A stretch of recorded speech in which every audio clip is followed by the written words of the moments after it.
और चलिए खबरें विस्तार से जानते हैं, जिसका बेसब्री से इंतजार था। आखिरकार वो घड़ी आ गई। बीजेपी ने उपचुनाव के लिए सभी 28 सीटों पर प्रत्याशियों के नामों का ऐलान कर दिया है। खास बात, लिस्ट में कांग्रेस से भाजपा में आए सभी 25 उम्मीदवारों को टिकट मिला है। प्रत्याशियों के नाम तय करने में ज्योतिरादित्य सिंधिया की भूमिका अहम रही है। एक नजर डालते हैं बीजेपी प्रत्याशियों के नामों पर।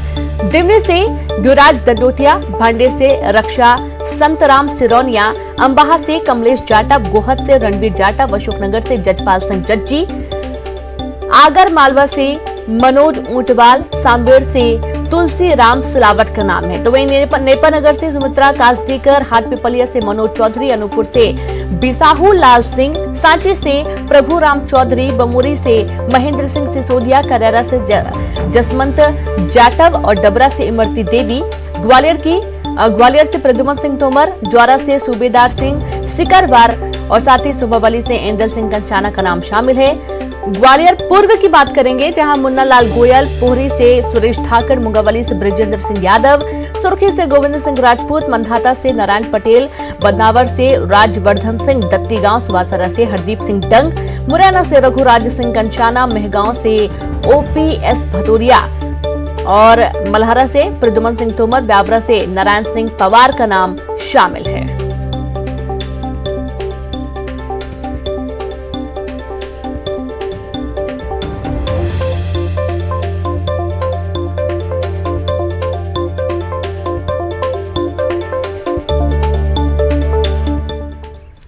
और चलिए अब एक नजर उन सीटों पर बीजेपी और कांग्रेस उम्मीदवारों के महामुकाबले की, जिनके बीच होगी सीधी टक्कर।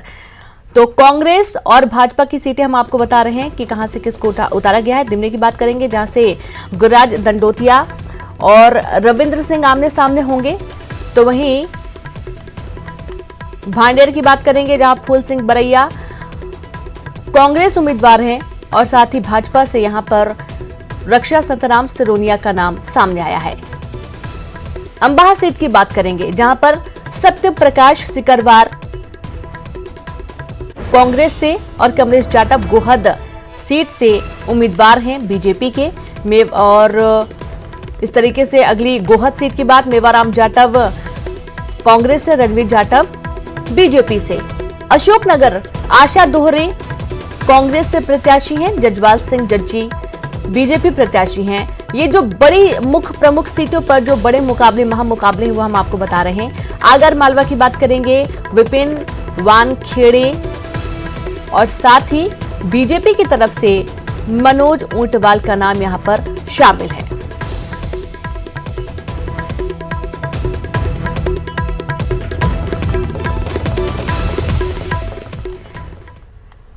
वहीं बीजेपी में टिकट बंटवारे को लेकर जहां बीजेपी नेता अपनी जीत का दावा कर रहे हैं, तो कांग्रेस नेता कांग्रेस से बीजेपी में शामिल नेताओं को टिकट देने को लेकर निशाना साध रही है।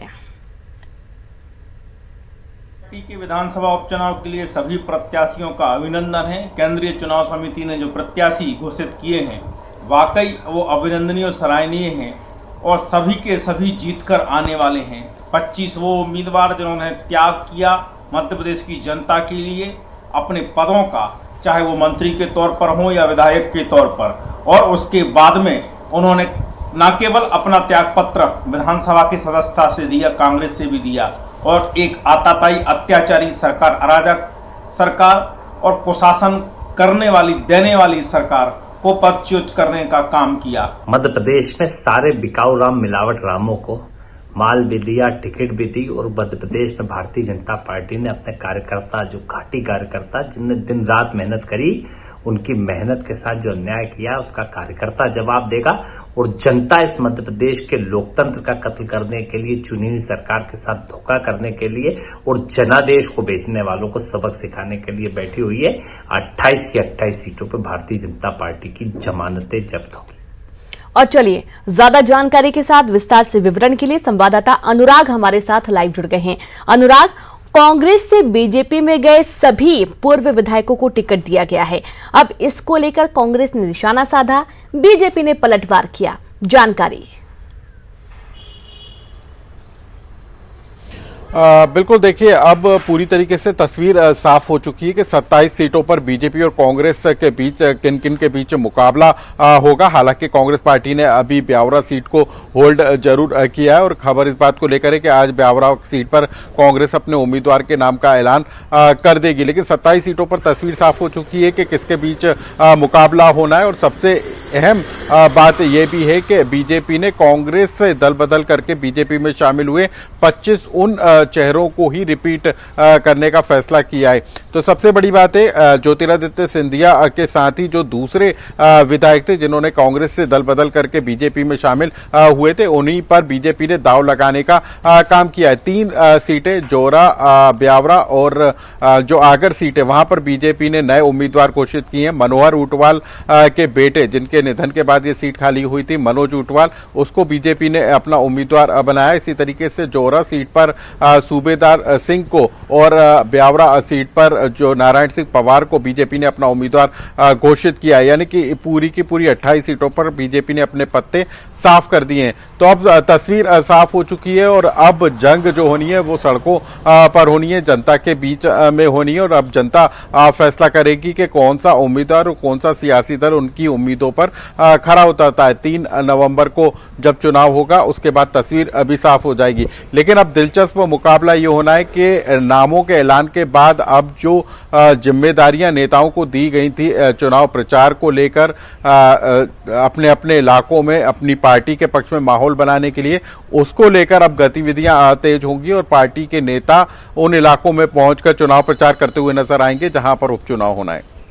जी बिल्कुल, बहुत शुक्रिया अनुराग आपका तमाम जानकारी के लिए। तो इस तरीके से पूरी तैयारियां शुरू हो चुकी हैं। कांग्रेस और बीजेपी, कहीं बीजेपी की लिस्ट जारी करने के बाद अब कांग्रेस ने निशाना साधा, बीजेपी ने पलटवार किया। वहीं सिंधिया खेमे से बीजेपी में शामिल सभी कांग्रेसी नेताओं को टिकट मिलने के बाद अब इनको जिताने की बड़ी जिम्मेदारी भी ज्योतिरादित्य सिंधिया के सामने खड़ी है। इसलिए 8 अक्टूबर से 12 अक्टूबर तक सिंधिया ताबड़तोड़ दौरे पर रहेंगे। 8 से 12 अक्टूबर तक ग्वालियर चंबल के दौरे पर रहेंगे सिंधिया और भाजपा के मंडल सम्मेलनों में भी शामिल होंगे। 8 अक्टूबर सुबह 10 बजे ग्वालियर आएंगे सिंधिया, मुरैना, दिमनी, सुमावली के पोलिंग बूथ सम्मेलन में करेंगे शिरकत। 9 अक्टूबर को पोरसा, गोरमी बूथ समिति सम्मेलन में भाग लेंगे। 10 अक्टूबर को सालोन, डबरा, बिलौआ, ग्वालियर पूर्व विधानसभा में बूथ समिति सम्मेलन में शामिल होंगे। 11 अक्टूबर को कोटेश्वर, दिनारा, बैराड़ का दौरा करेंगे।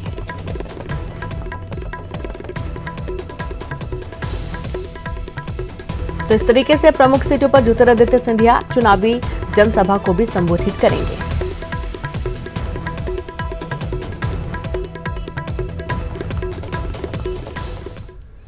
बीजेपी के विधानसभा उपचुनाव के प्रभारी घोषित। मुरैना, दिमनी, मेहगांव, बामोरी और अशोकनगर विधानसभा के प्रभारियों की घोषणा। संजय पाठक को मुरैना, दिमनी विधानसभा, संदीप जायसवाल को मेहगांव और रामेश्वर शर्मा को बामोरी, शैलेंद्र जैन को अशोकनगर विधानसभा के प्रभारी घोषित किया गया है। तो प्रमुख सीटों पर प्रभारी घोषित कर दिए गए हैं। इसके पहले भी 2 प्रमुख सीटों पर सह प्रभारी घोषित किए गए थे। बीजेपी के विधानसभा उपचुनाव के प्रभारी घोषित। मुरैना, दिमनी, मेहगांव, बमोरी और अशोकनगर विधानसभा के प्रभारियों की घोषणा हो चुकी है। संजय पाठक को प्रमुख मुरैना की जिम्मेदारी दी गई है। दिमनी विधानसभा, संदीप जायसवाल को मेहगांव, रामेश्वर शर्मा को बमोरी, शैलेंद्र जैन को अशोकनगर विधानसभा के प्रभारी घोषित किया गया है।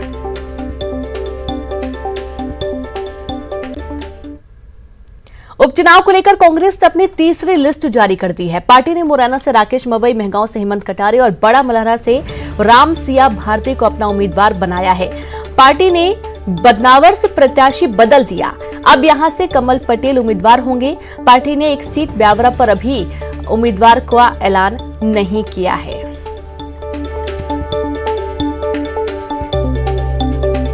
तो जैसा इंतजार था कि प्रमुख जो बची सीटें हैं उसका ऐलान कर दिया जाएगा, लेकिन इसमें एक चीज है कि पार्टी ने ब्यावरा सीट पर उम्मीदवार का ऐलान अभी नहीं किया है। हालांकि नाम लगभग तय माना जा रहा है, लेकिन पार्टी अभी भी असमंजस में और यही कारण है कि अभी तक ब्यावरा सीट पर नाम घोषित नहीं किया। मेहगांव से हेमंत कटारे और बड़ा मलहरा से रामसिया भारती को उम्मीदवार बनाया गया है। पार्टी ने बदनावर से प्रत्याशी बदल दिया है और यहां से कमल पटेल को चुनावी मैदान में उतारा गया है।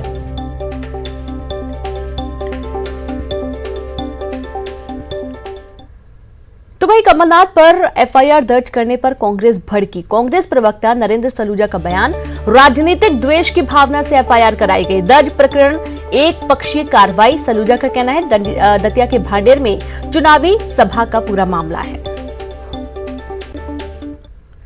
मंत्री बिसाहू लाल सिंह के बाद अब एक और मंत्री बृजेंद्र सिंह का वीडियो सोशल मीडिया पर वायरल हो रहा है। मंत्री बृजेंद्र सिंह वीडियो में महिलाओं को साड़ी बांटते नजर आ रहे हैं। हालांकि मंत्री ने इस वीडियो पर सफाई भी दी और कहा कि वे जैन समाज के कार्यक्रम में गए थे, जहां उन्होंने आयोजनकर्ता के कहने पर कोरोना योद्धाओं महिलाओं को साड़ी बांटी थी। और मंत्री ने कहा कि यह वीडियो आचार संहिता लगने के पहले का है। वीडियो के वायरल होने के बाद मामले पर मंत्री ने कहा कि कांग्रेस के खिलाफ वे एफआईआर कराएंगे। वहीं कांग्रेस ने इस वीडियो को लेकर चुनाव आयोग से शिकायत की है। तो इधर कांग्रेस ने इस वीडियो को लेकर राज्य निर्वाचन आयोग से शिकायत की। पार्टी ने पूरे मामले की जांच कर मंत्री के खिलाफ कार्रवाई की मांग की और इसके साथ ही कांग्रेस ने मुरैना की महिला एवं बाल विकास अधिकारी उपासना राय को भी हटाने की मांग की है। अब चूंकि जब कार्यक्रम होता है, मुख्य अतिथि किसी को बनाया जाता है, जबकि जो बात कर रहे हैं आचार संहिता की, ये आचार संहिता से महीनों पुराना वीडियो है। उसमें बोला गया अगर मेरे द्वारा जो भी उपहार स्वरूप अगर कोई भी कार्यक्रम, ये कार्यक्रम पहला नहीं है, ऐसे कई कार्यक्रम हुए सैकड़ों, तो लोग बंटवाते हैं तो स्वाभाविक अपन बांट देते हैं। ये कार्यक्रम तो जैन समाज का था, उससे जबकि साड़ियों से उनसे मुझे कोई लेना देना ही नहीं है। मैं इन पर कांग्रेसियों पर जरूर एफआईआर करवाऊंगा, कानूनी कार्रवाई करवाऊंगा। मैं तो खुद कहूंगा कि इसकी जांच करो। ये वास्तव में आचार संहिता की बात का है कि आचार संहिता से पहले का वीडियो है और मेरे द्वारा किया गया कार्यक्रम है या जैन समाज के द्वारा किया गया कार्यक्रम है। मैं इन पर आज मध्य प्रदेश कांग्रेस कमेटी की ओर से हमने चुनाव आयोग में शिकायत की है कि मुंगावली से भाजपा प्रत्याशी गैर विधायक मंत्री बृजेंद्र सिंह यादव द्वारा क्षेत्र की जनता को नोटों के साथ साथ साड़ियां बांटी जा रही है। एक मंत्री कल अनूपपुर में नोट बांटते मिले थे, आज ये साड़ियां बांटते मिले। इससे पहले सुर्खी में एक मंत्री ने धार्मिक वातावरण में निर्मित किया बात। इस सब बातों से ऐसा लगता है कि भारतीय जनता पार्टी आचार संहिता का उल्लंघन कर रही है और उन्हें घबराहट है और चुनाव जीतने के लिए कुछ भी करने का जो सिस्टम है उनका वो कर रहे हैं। और वक्त एक ब्रेक का है, हम जल्द हाजिर होंगे।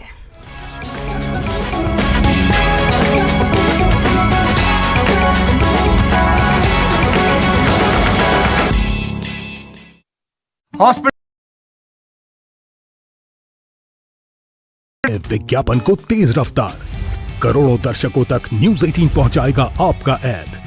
न्यूज 18 की टीम दमदार बनाएगी आपका ऐड शानदार। जल्दी कीजिए, कहीं छूट ना जाए ये सुनहरा मौका। हमें मेल करके उठा लीजिए बड़ा फायदा। ये स्पेशल ऑफर है अगले 15 दिनों तक। साथ ही मिलेगा हमारी वेबसाइट पर प्रमोशन। आज ही मेल करें adsales@nw18.com पर। न्यूज 18 इंडिया, आपका पसंदीदा नेशनल न्यूज चैनल। देखिए डीडी फ्री डिश पर बिग मैजिक और 9XM चैनल के बीच कोरोना की हर खबर देखते रहिए न्यूज 18 इंडिया पर। भैया राम राम, नमस्कार। बाहर ना जाना, कुछ बता रहे हैं, कुछ चेता रहे हैं। तो आपने लॉकडाउन के दौरान देखा कि हम क्या कर रहे हैं। कोरोना काल में लोग एक दूसरे को समझा रहे हैं, बड़े बड़े लोग वीडियो बना रहे हैं।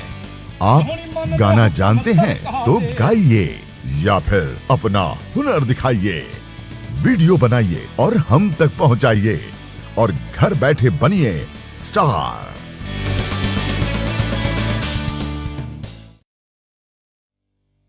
न्यूज 18 इंडिया, आपका पसंदीदा नेशनल न्यूज चैनल, उपलब्ध है टाटा स्काई के चैनल नंबर 519 और एयरटेल के चैनल नंबर 318 पर। कोरोना की हर खबर देखते रहिए न्यूज 18 इंडिया पर।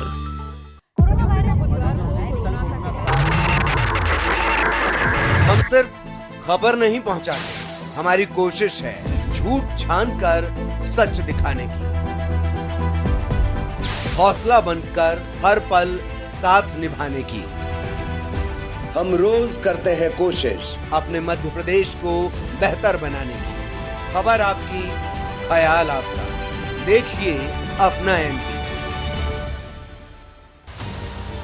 प्रदेश के हर शहर, हर गांव, हर कस्बे की खबर तेजी से और कोरोना से छिड़ी प्रदेश की जंग की हर अपडेट रिपोर्ट सुपरफास्ट छत्तीसगढ़ में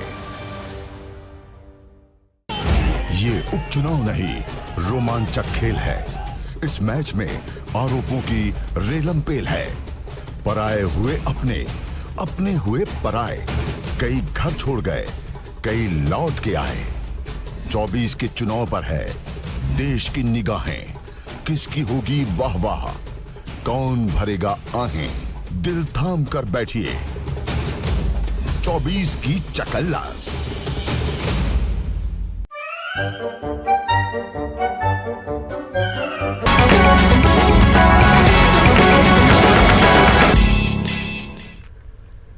ब्रेक के बाद एक बार फिर से आप सभी का स्वागत है।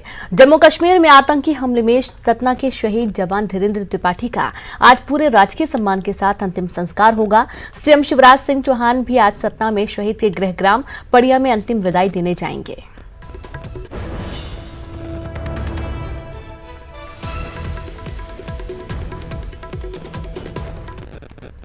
एमपी में 12 दिनों से जारी मंडी व्यापारियों की हड़ताल खत्म हो गई है। प्रदेश सरकार ने मंडी व्यापारियों की हित में बड़ा फैसला लेते हुए ऐलान किया है कि अब मंडी में केवल 50 पैसा ही टैक्स लगेगा।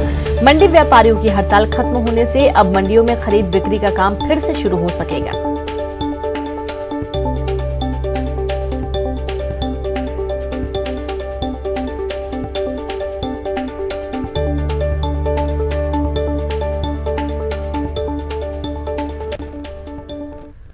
भारत सरकार ने मंडी एक्ट में संशोधन किया है, मॉडल मंडी एक्ट लेकर आए हैं। मध्य प्रदेश सरकार ने भी मॉडल मंडी एक्ट बनाया किसानों के हित में। अब किसान मजबूर नहीं होगा बल्कि मजबूत होगा। अब किसान सिर्फ मंडी में माल बेचने के लिए मजबूर नहीं रहेगा, वो घर से भी, खलिहान से भी, खेत से भी बेच सकता है और उस पर कोई टैक्स नहीं लगेगा। कोई भी व्यापारी लाइसेंस लेके जो भी पैन कार्ड धारी है और उसका किसान का सौदा पड़ता है, उसको अच्छे रेट मिलते हैं, उचित मूल्य मिलता है, बाजार से ज्यादा मूल्य मिलता है, तो वो खलिहान से भी बेच सकता है, उसको छूट दी गई है। इससे प्रतिस्पर्धा होगी, व्यापारी बढ़ेंगे, पैन कार्ड धारी भी खरीद सकेगा और इसलिए किसानों को उनकी फसल का उचित मूल्य मिलेगा और ज्यादा मूल्य मिलेगा। किसान की आय जो 2 गुना करने का प्रधानमंत्री जी ने संकल्प लिया 2022 तक का, उसमें एक महत्वपूर्ण नींव का पत्थर ये साबित होगा मॉडल एक। नगर पालिकाओं और नगर पंचायतों को सरकार अब बिजली में सब्सिडी देगी। सरकार इन दोनों संस्थाओं को बिजली सब्सिडी के लिए 11.85 करोड़ रुपए की मंजूरी दी है और उसके साथ ही सरकार इंदौर में अहिल्या देवी की 10,000 करोड़ की संपत्ति का अधिग्रहण करेगी। इस मामले पर हाई कोर्ट से फैसला सरकार के पक्ष में आया है। कोर्ट के फैसले पर अपील को रोकने के लिए सरकार कैविएट दाखिल करेगी और कैबिनेट की बैठक में किसानों की बीमा राशि के रूप में 400 करोड़ रुपए देने का फैसला किया गया है। खासगी ट्रस्ट पर हाईकोर्ट का फैसला आने के बाद सरकार सक्रिय हो गई है और मुख्यमंत्री शिवराज सिंह चौहान ने फैसला आने के बाद बड़े अधिकारियों के साथ हाई लेवल मीटिंग की। शिवराज सरकार ने खासगी ट्रस्ट की संपत्तियों को वापस लेने के लिए काम शुरू कर दिया है और खासगी की जमीन पर अवैध निर्माण, जमीन की हेराफेरी की जांच ईओडब्ल्यू करेगी। ट्रस्ट की संपत्ति जिन लोगों ने अवैध रूप से बेची है, सरकार उसके खिलाफ भी कार्रवाई करेगी। और आपको बता दें कि प्रदेश और देश भर में खासगी ट्रस्ट की 246 संपत्तियां हैं, जिनमें 138 मंदिर, 18 धर्मशाला, 34 घाट, 12 छतरियां, 24 बगीचे और कुंड शामिल हैं। इतनी बड़ी संपत्तियों पर कई लोगों ने अवैध कब्जा कर रखा है।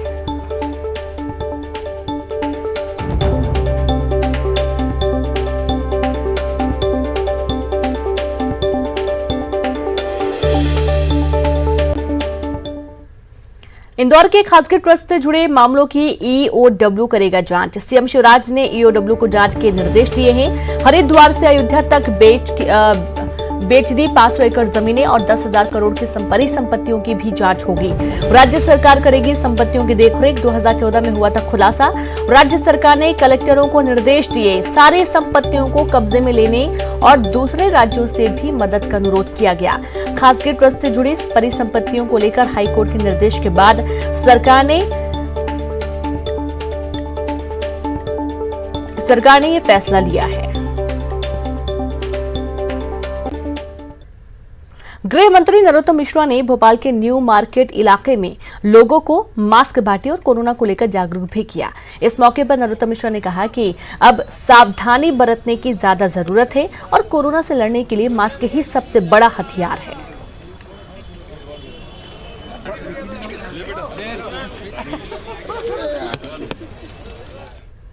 कोरोना संकट के बीच रिलायंस इंडस्ट्रीज की सहयोगी कंपनी रिलायंस रिटेल में दुनिया भर की कंपनियों की ओर से किए जा रहे निवेश का सिलसिला जारी है और इसी कड़ी में अबू धाबी इन्वेस्टमेंट अथॉरिटी और रिलायंस रिटेल वेंचर में 1.20% हिस्सेदारी खरीदने के लिए 5,512.50 करोड़ रुपए का निवेश कर रही है। हाल के दिनों में 7 कंपनियों की ओर से यह रिलायंस रिटेल में किया गया 8वां बड़ा निवेश है। RIL के चेयरमैन मुकेश अंबानी ने कहा कि ADIA का निवेश रिलायंस रिटेल के शानदार प्रदर्शन और आगे बढ़ने की जबरदस्त क्षमता को दिखा रहा है। हम ADIA के इस निवेश से अच्छा अनुभव कर रहे हैं। हमें उम्मीद है कि 4 दशक से ज्यादा समय से वैश्विक स्तर पर हमारी मजबूत शाखा से सभी को लाभ मिलेगा। और इसी के साथ उस बुलेटिन में इतना ही। एक छोटे से ब्रेक के बाद देखिए छत्तीसगढ़ की खबरें। नमस्कार।